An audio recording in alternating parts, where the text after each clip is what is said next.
আসসালামু আলাইকুম। প্রবাহ নিউজ টিভির দুপুরের সংবাদে আপনাদের স্বাগতম। সাথে আছি আমি তানজিলা ইসলাম। টাঙ্গাইলের মির্জাপুরে অবসরপ্রাপ্ত এক বিজিবি সদস্যের গোডাউনে ডাকাতি হয়েছে।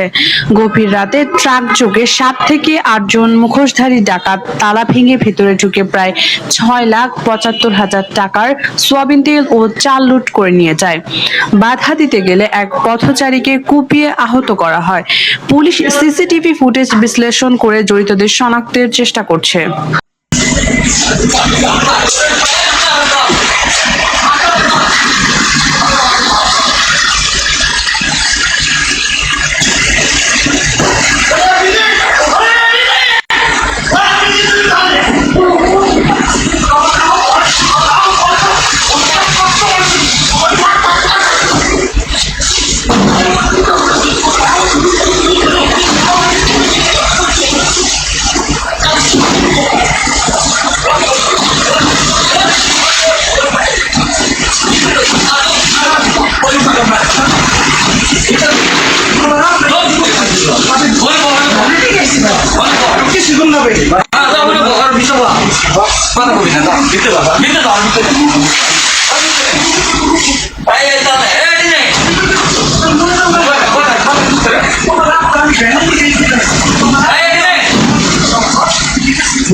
Sampai